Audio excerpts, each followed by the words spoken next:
The People's National Congress Reform, PNCR, presents Nation Watch.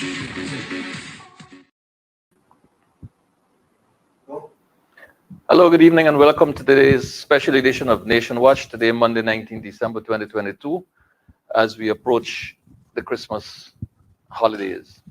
We couldn't be with you yesterday because we didn't want to interrupt your World Cup football finals, but we're here today, and with me in studio this evening is the leader of the People's National Congress Reform and the leader of the opposition, Mr. Aubrey Norton. Welcome, sir.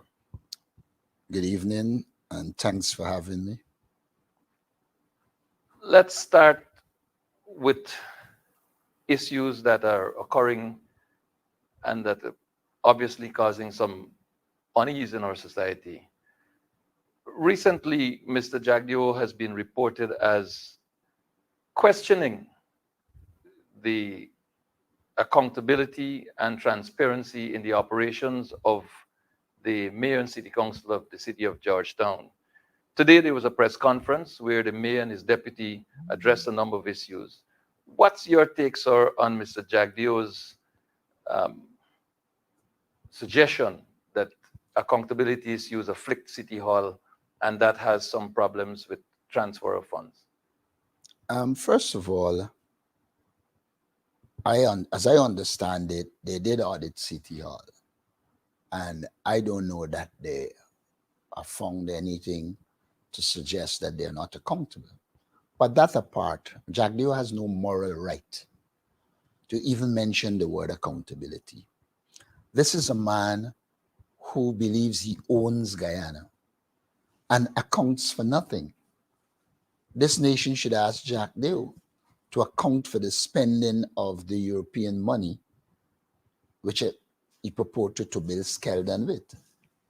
This nation should ask if Jagdeo was accountable when they were doing the fiber optic cable.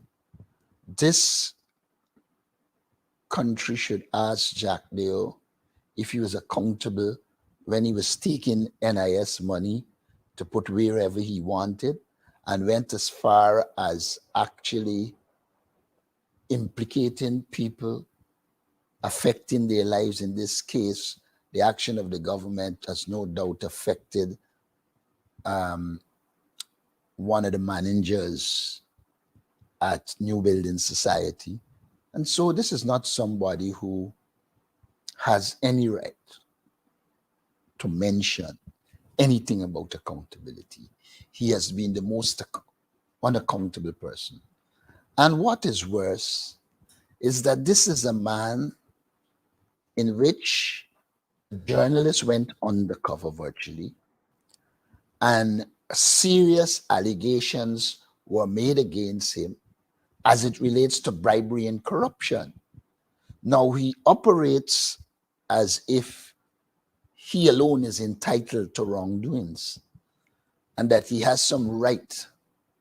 In this case, there's no wrongdoing on the part of the mayor and city council, but by his approach, he is suggesting that, yeah, I could do as I like, I could do wrong.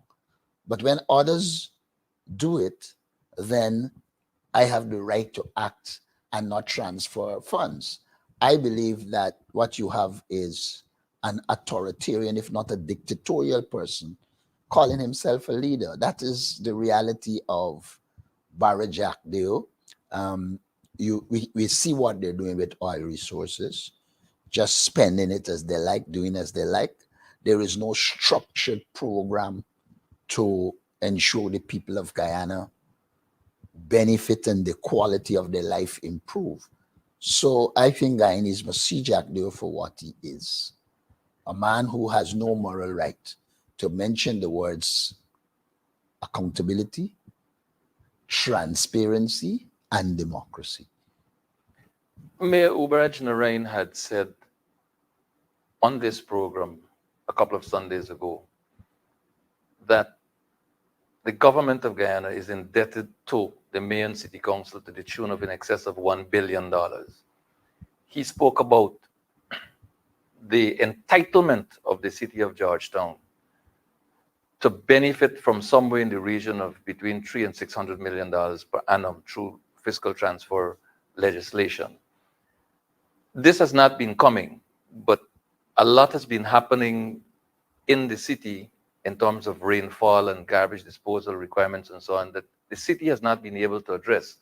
So here is a situation where the city is now being accused of not delivering on its statutory mandate, but the reality is that they're being starved of resources, and now they're being accused of not being accountable. Historically, the PPP ones in government starve all AP and UAFC control councils because for them, it's a way of making the council look bad. Now, what they have done as well is, apart from starving them, they are giving small of influencing people to vote for them so that a few people could say, oh, we made some money. But the reality is the People's Progressive Party has always punished Georgetown. The only thing that probably worry them sometimes is that when it flood out, people recognize the reality. Now, the central government should be working with the mayor and city council, but they just don't. What they do is stifle the council in every fashion. Now, the flooding that would have occurred has to be placed squarely at the foot of the People's Progressive Party. When you look at their attempt, first of all, they waited until the rainy season is virtually here to clean, which is marked stupidity on their part. But if one does a comparison of when we were in government, in the border area, people tell me that when we came to government, they stopped flooding. And even if water came up, by the time the rain stopped and down, now they are doing so bad a job, apart from stifling the city council. If you stifle the city council and you had the competence to do the work, to ensure that the place is drained, etc., then people might not have worried as much. But they starve the city council, and then they are manifestly incompetent, and therefore the city isn't drained. And as you would have seen over the last couple of days, it had become the order of the day that everybody's in a long boots. You couldn't venture out recently in Georgetown without the long boots, because virtually every area. And then as they clean, they are not putting the mechanisms in place to pick up. For instance, I saw some work in South, and you knew by the time the rain come, everything was going back into the drain. I've said consistently, this government doesn't have a plan for the development of people, for the development of communities. This government's approach is one of having projects so that they can fortify themselves as a result of corruption. And every time you see they operate, you know that it is not a structured approach. It is basically they're propagandizing and they are preparing the base. If you look at what they're doing in sport, you will see the aim is not to promote sports and to promote the development of athletes. The aim is to politicize sport with the hope that they will benefit. Now, we're glad that footballers and some people are benefiting, but clearly that approach is not one that will allow athletes to develop. And so the government's approach to sport is, in my opinion, a manifestation of their incompetence. So it's not only the city council, virtually every area. I had warned very early that it didn't make sense to do the road coming through from the East Bank in the way it was done. I did say then that what will happen is that you will now shift the burdens to the people on Sheriff Street. To drive Sheriff Street now is a nightmare because of the incompetence of this government. All and sundry knew that the original plan was to come from Timeri, or even if you were coming from Diamond area, you would have gone straight to Oval and do cut-off roads. So people who have to go on the East Coast, way up the East Coast, don't have to come through Georgetown. Right. So now you have double indemnity. You're coming down the East Bank and you have problems at Diamond, whereas where you used to have the problem alone. And you punish your way, and once you got past the Harbor Bridge, you were okay. Not so now. If you're coming down the East Bank, you have the problem at Diamond. And then those who cut off from Diamond and come through the new road, they have now to deal with the traffic jam on Sheriff Street. And then, as if common sense doesn't exist, they're suggesting they're widening the street in Prashad Nagar to help take off. And if you see the street in Prashad Nagar, it is heading into a trench. So they're building no bridge, so you're going straight over. So they're going to put you in another dead end. This government, I said before, government sees these projects as a means of corruption, as a means of putting resources in the hands of themselves, their friends, their families, and favorites. That is the reality. Following up on Mayor Ubraj-Narain's representation here, a few days later, the Ministry of Works, I believe it was, attempted to, well, in fact, they had started to move some structures there where the vendors were operating on New Market Street in violation of the local government laws.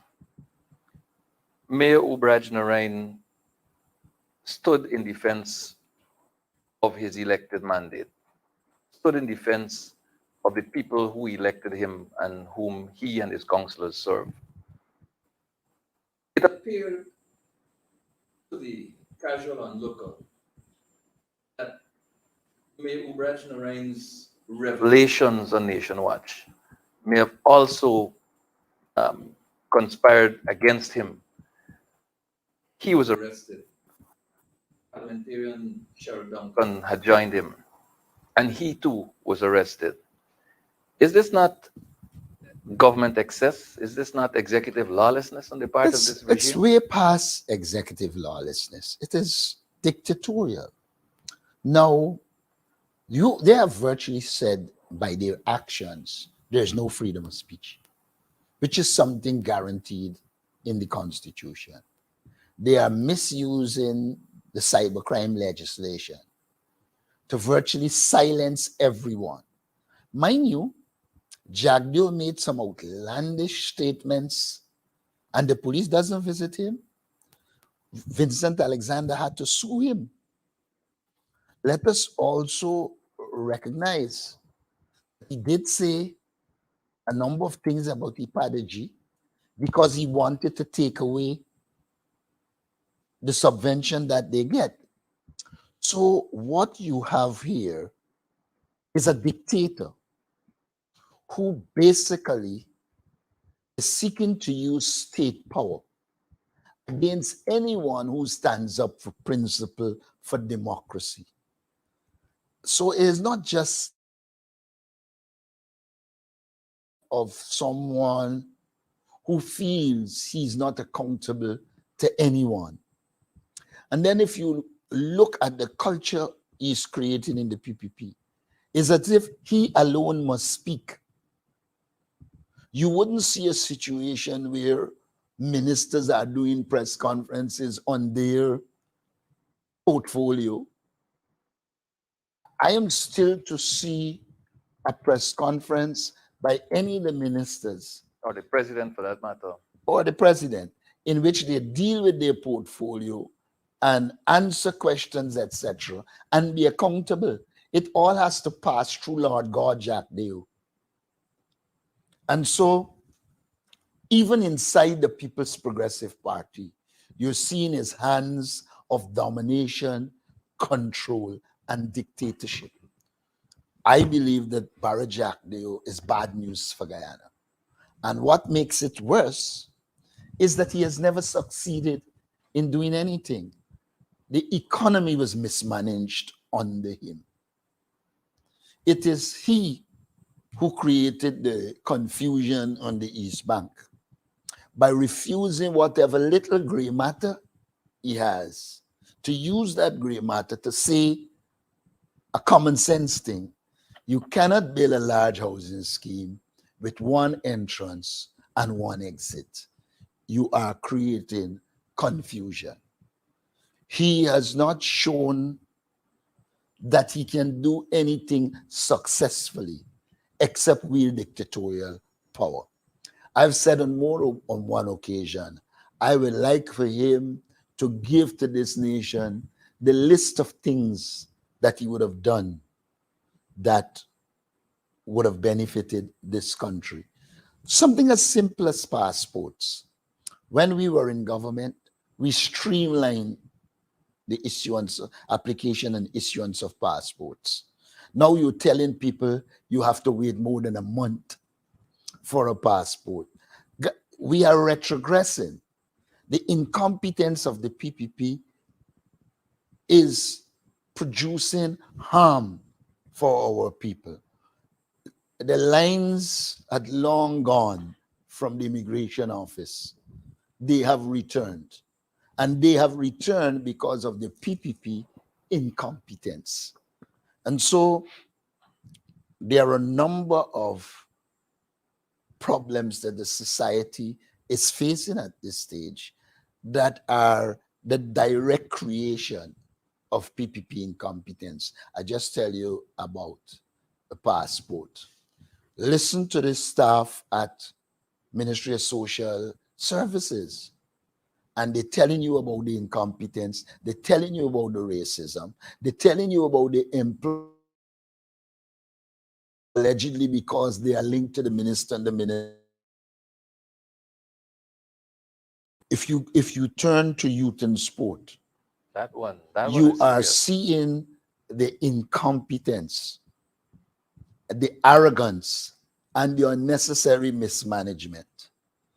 Artists are complaining that why something as simple as permission for the culture center, the National Culture Center, has to be determined by a minister. He must have got nothing to do. If you're a minister and you have policies to implement, you will have time to be vetting who rent the culture center when it is reported that a particular artist who performed on an APNU AFC program was ordered out of the National Cultural Center. So they don't care whether the person is an artist anymore. For them, it is political. And if this artist isn't serving their interests, then they have no right to access to the culture center, which is misplaced.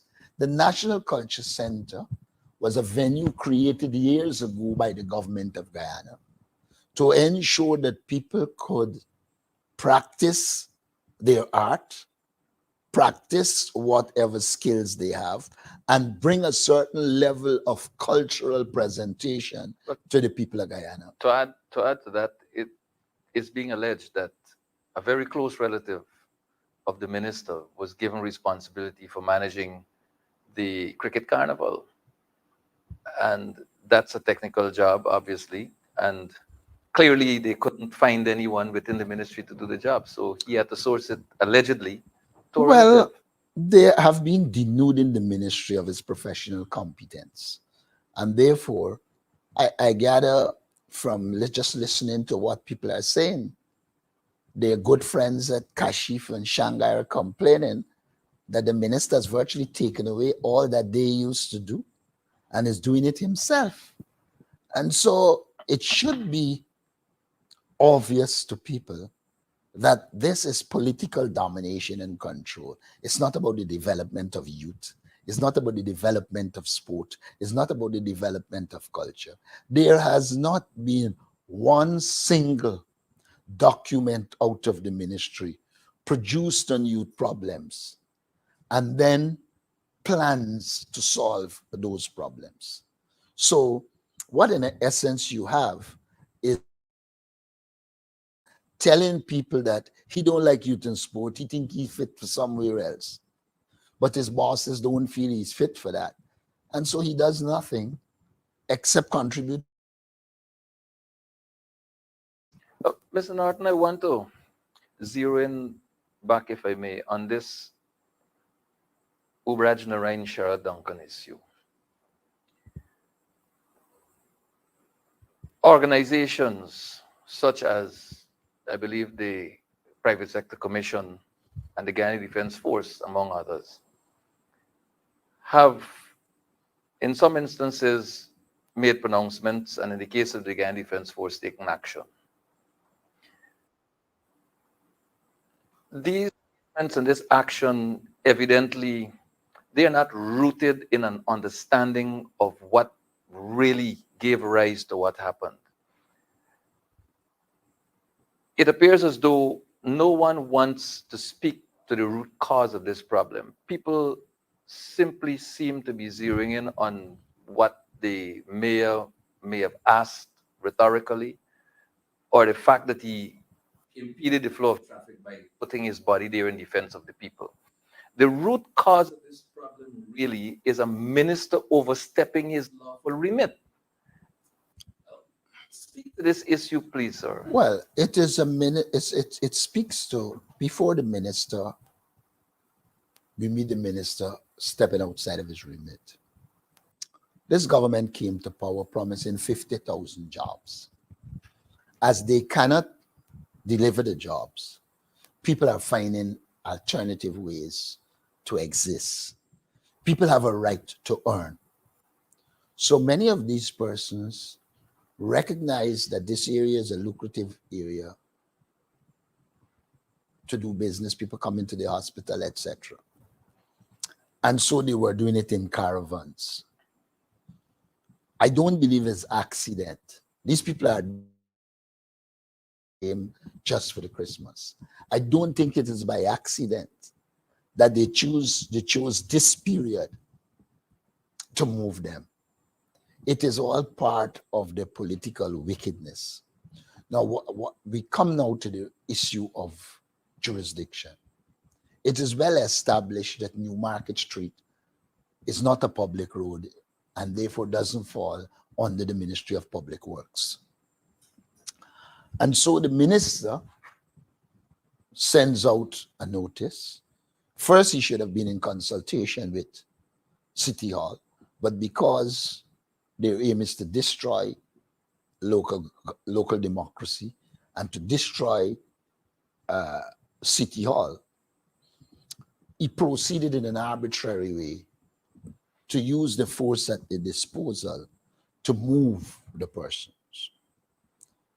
We went out there, we met with the people. Mayor Aubrey Norton stood with them, and he has the right to protest.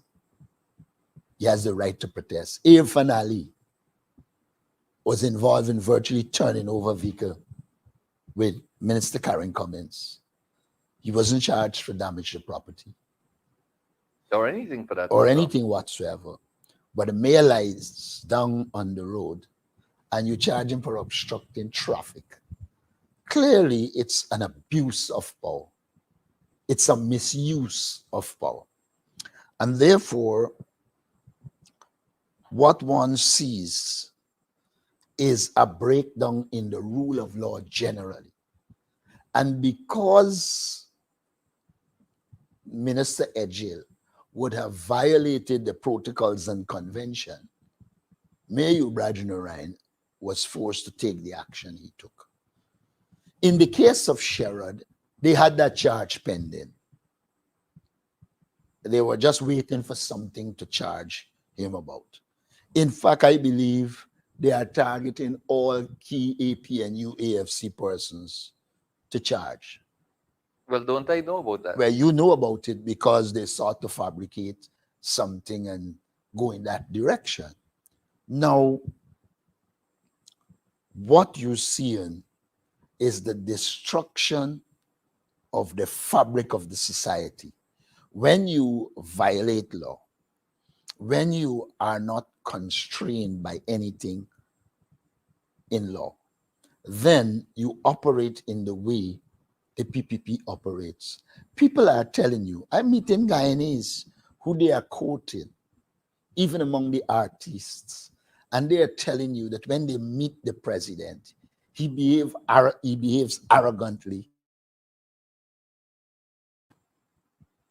I merely say to them, look, it's your money, take it.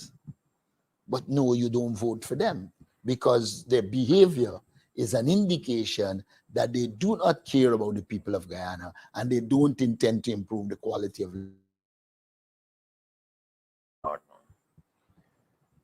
The government gave a contract for the construction of a market at Monrepo on the east coast of Demerara, where vending is taking place on the road. The traffic is impeded. It is virtually impossible to pass through there in half an hour. Nobody's charged for obstruction of traffic. The vendors dissatisfied with the design of the market and the allocation of spaces reportedly protested and damaged government property. We have not heard of the police visiting anyone. We have not heard of the police expressing an interest in interviewing anyone. No one has pay for that. And now the damaged property will have to be rebuilt. That's on the one hand. On the other hand, people vending in a controlled environment because the mayor was clear that he had spoken with them before and asked them to ensure that they abided by certain conditions. And a minister oversteps his lawful authority, involves the police in the exercise of this extra legal authority that he's assumed. Persons have been arrested. Persons are now displaced. Some people can no longer earn between now and Christmas. People have tuition fees to pay, people have children to feed, people have food to put on the table. It is the Christmas season, the season of goodwill. Compare for us the two First of all, events. let me say this. I think the vendors at Monrepo had a right to protest. And their right to protest come from the fact that if you're building these things for these people, then you should consult them Yep. and know what they want and try to operate in keeping with what will cause them to apply their trade properly. So Good. you see here the government's unwillingness to consult, even in its own constituency. Yeah. We now come to the different strokes for different folks. What they seem to do, the Minister of Public Works, as I understand it, has responsibility for that road. The one at Monrepo. Correct. That's a Right. public road. Where he would not have had to consult with the NDC, he could have moved them. But he opted not to because it is the PPP constituency. But when it comes to Georgetown, where it is the APNU constituency, he opts to step over his bounds to move them. Now, as it relates to the law, do I have established that the vendors at Monrepo had a right to protest because of the government's unwillingness to consult and to involve them? That apart, they have violated. If the government interest was in law and order, there are charges. To the extent that they didn't bring it, shows the bias. Because here is a case now where there's also a legitimate right to protest.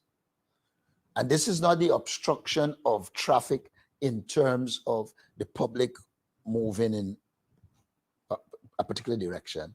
This is obstruction of traffic as far as they are concerned. I put it in quotation, in which you bring a truck and equipment to move people. In fact, if they were encumbering, the truck wouldn't be able to come in. So it was obvious that they weren't encumbering the area, and that it is pure vindictiveness. So that you charge the mayor, well, I think looking for Sherrod anyhow. So he's added. You know, I think they hate the fact that Sherrod exposes them online.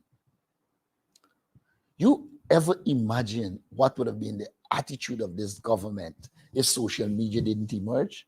It would have been worse than 1992 to 2015. And the period when we were in government, we sought to set an example of how governance should be. And we didn't charge people willy-nilly, etc. But even with social media exposure, this government is prepared to violate the law. And so, the law.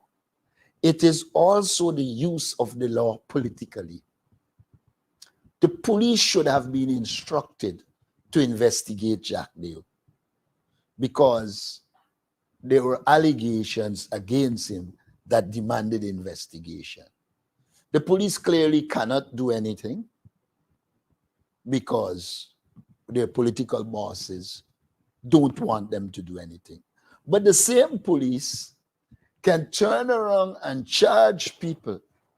In fact, when the policeman at City Hall, I tried to work out if it's a case where he couldn't read or he was going against his will. Because in reading the charges, he didn't come over as a policeman who believed these people should be charged and was charging them. If it was a case where he actually can't read, that is another bad signal for the society. I hope it is the former, in which he didn't have a conviction. He didn't believe they should be charged. So we have to also recognize that the police is now being used as a weapon against people who they see as their political opponents. Now, the danger in that is what we're getting a lot of reports of. Policemen are now afraid, so that when PPP activists, etc., do things in the community, the police refuses to act. We have the case where the man from Denhamsdale, who was right up on the Irfan Ali when they went, beat up a young man, had no relationship to the PNC, beat up an innocent citizen. And this is where you were yes, present and witnessed. And actually all give statements to that effect. The police refuses to charge him. So what they have done is to signal that he can do that.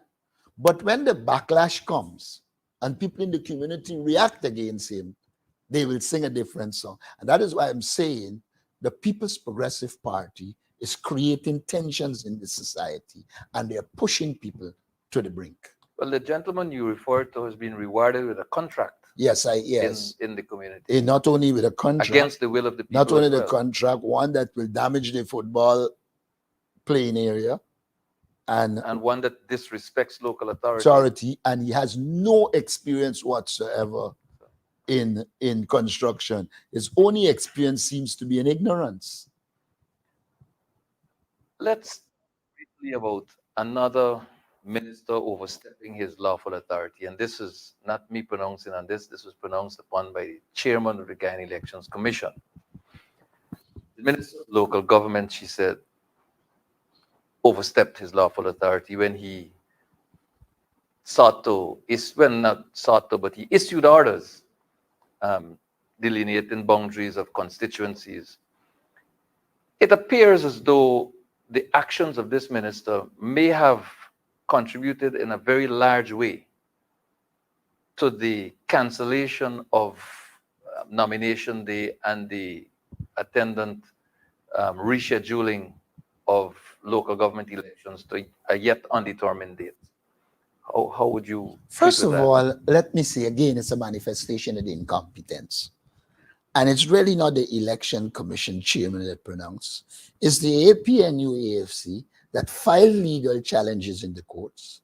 And when they recognize that they were in trouble because they're in total violation of the law, they are now trying to sandance to ensure that the matter doesn't get attention in the court. And so we have to remember that the matter is being challenged and it's a court matter. Credit to the chairman on this occasion. She accepted that it's a violation of law and says, as chairman of the Elections Commission, it's a violation of law. But she's a judge who should have known that. This is not an ordinary university graduate who doesn't know the law. She didn't do chemistry. She didn't do biology. She did law.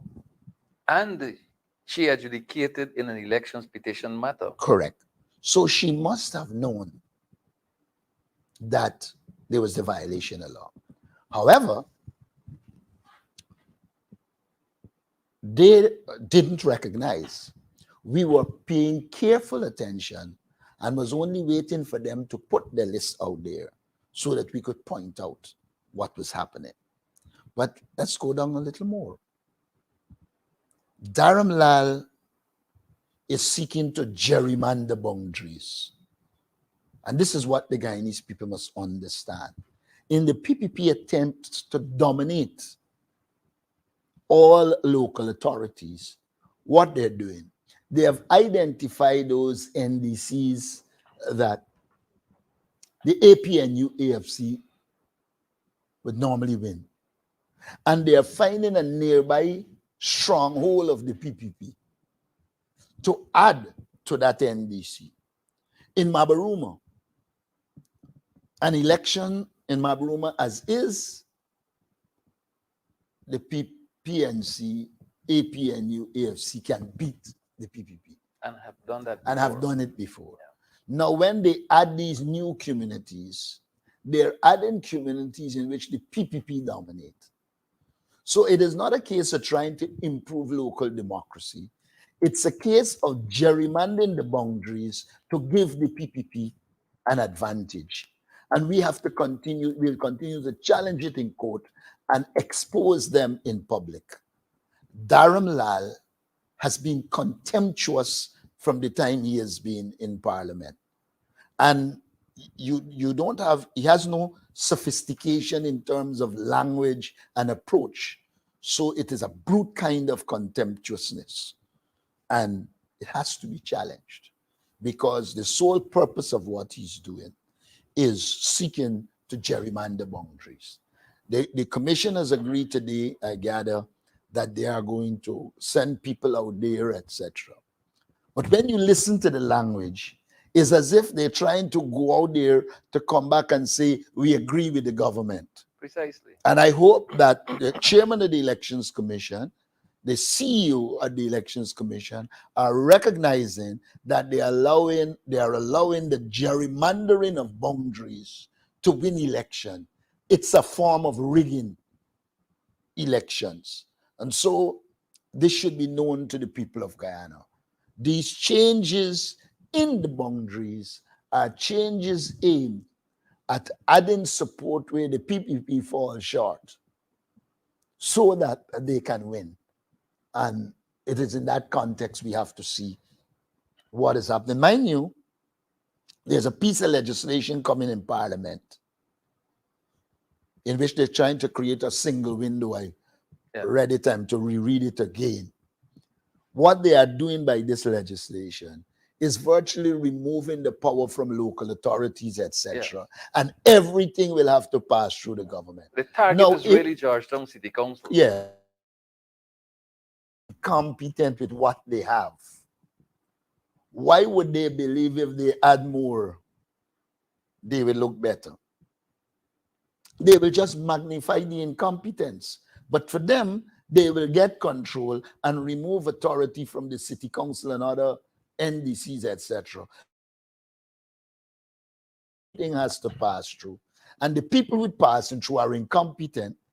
We are where we are in this elections commission fiasco because we chose not the best candidate to be CEO. The elections commission chose a candidate that isn't equipped for the job. And the problems you're seeing is a manifestation of that incompetence. And they're now going to magnify, enlarge the incompetence by so-called creating a single window in which all these things will have to pass through. I'm glad you raised this single window. It has to do with, I believe, approval of buildings and so on, particularly in local government areas. In terms of the city of Georgetown, many agencies were involved in this process. The process was a drawn-out one because of how it was structured. The documents had to move from one agency to the other instead of all the agencies coming together at the table and dealing with the matter. So that the People's Progressive Party has latched on to that and is using that as a means of relieving the Georgetown City Council in particular of the authority to approve buildings in the city. Added to that, there is a solid waste bill that is in the parliament, I believe, tabled already, which seeks to relieve the city council, the Georgetown Mayor and City Council, of the operational responsibility of keeping the city clean. Having starved it of resources for so long, now they're going to, through legislation, remove that operational responsibility from the city council. They have already crippled the city council administratively by putting in place certain operatives in the local government called Local. so that, and in terms of its technical aspects of its operation, the city council is being stripped. The PPP does not believe in local government. The PPP is very narrow-minded. Domination, control, and domination. And what you're seeing here is for the domination and control. They don't have a vision of local democracy in which local democracy has positives. If you have functioning NDCs, you're going to produce leaders and professional managers who manage those areas.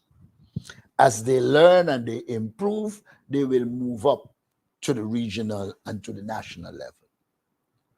But you will be creating across the society a core of people that can manage a local government area, a leadership core of people that can become the public servants to those local authorities. And therefore, local democracy feeds in to the national democracy. But you're not democratic at the national level. You don't like local government because it doesn't give you total control. And the first opportunity they get, the PPP should be branded a party of interim management committees. One of the characteristics of the PPP, whenever they're in government, is once they cannot dominate and control, they move in the direction of trying to destroy elected representatives and put management committees in place. What you're seeing here is not a strategy to achieve the same objective: domination and control and the miniaturizing of local democracy. That is, in essence, what this government is doing. I want to revisit the point you made about the boundary of the municipality was Wauna is a large community, a large settlement of people. So the local government minister decided that the extension of that boundary results in the creation of a new constituency. Wrong. It is GCOM that is supposed to now look at all of the outer boundaries of the local authority area and determine, based on the number of seats required, how many constituencies and where those boundaries must now fall. In other words, there has to be a restructuring of the entire local authority area. Now, if the Guyana Election Commission continues on this charade of sending people out there to say, come back and bless what the minister has done by order, it is going to harm local authority areas such as Mabaruma because of the population imbalance, the number of persons in different constituencies and so on. So is it not better for GCOM to adopt a position that says, let's holistically look at these changes and deliberately set these boundaries based on the predetermined rules that we have within GCOM and proceed with this matter as though it is a recommencement of the operation? That is what should happen. But if you listen to the language of the thing today, you could have seen clearly the intention seems to be to rubber stamp what the minister said. My own view is that there are many elements in there that could be challenged in a court. Look, we have to legally now challenge this government on local government. In the local government law, there is a mechanism for objective criteria for allocation of resources. The government cannot arbitrarily decide they're giving this community and they're not giving Georgetown, they're not giving Linden. And it's something we have to challenge because the Constitution says there should be objective criteria for the allocation of resources. And not only at local government, we have to challenge it nationally as well. How do you explain doing 282 roads in Region 6?